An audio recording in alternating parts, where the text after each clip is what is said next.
The first thing I'm going to do is I'm going to make myself a target. You doing okay? It's not hurting? Yeah, no, that's fine. Okay, so right there's a little bit of a sweet spot right there, and so that's my target. I'm just going to move, and I'm going to move the needle in and just get a little target. See my target there? Mm-hmm.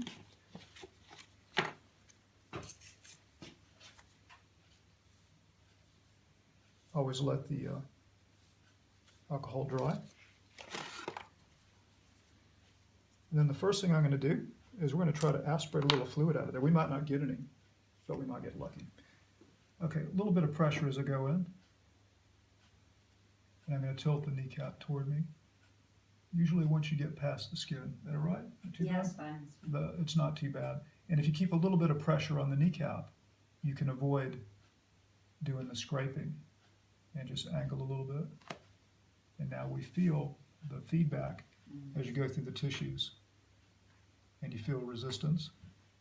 And once we go, we just have to re-angle. There we go, slide in nice. So we're under the kneecap now. Hopefully we're in a pocket of fluid, and there's not. So we want to withdraw slightly, turn the needle. There to see. So all we did was just pulled out a little bit and rotated. And now we're starting to get some fluid. And so it can move back a little bit more. See, the fluid can be in pockets. And sometimes you get a lot, sometimes you don't. But for demonstration purposes, if you wanted to aspirate and send this away from the lab, so like you suspected there might be some gout, or you suspected there might be some infection, you can always send it away to the lab, and you can do gram stain microscopy cultures, you can do different tests.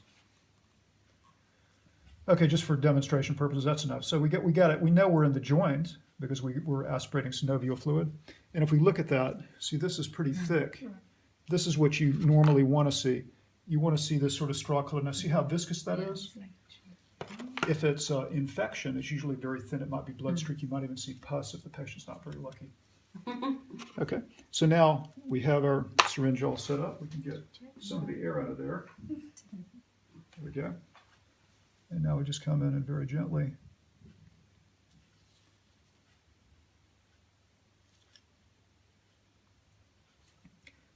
Is that okay? Yeah, it's fine. Absolutely fine.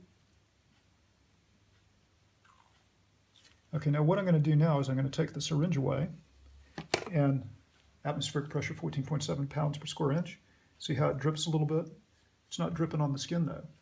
See, what we want to do is avoid the steroid on the skin.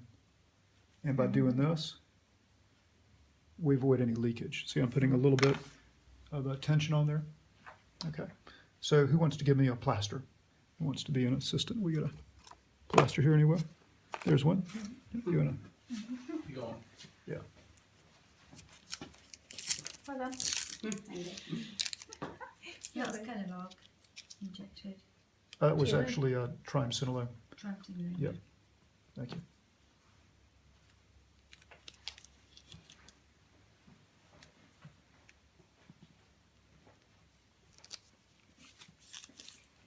Well done. Thank you. Thank you.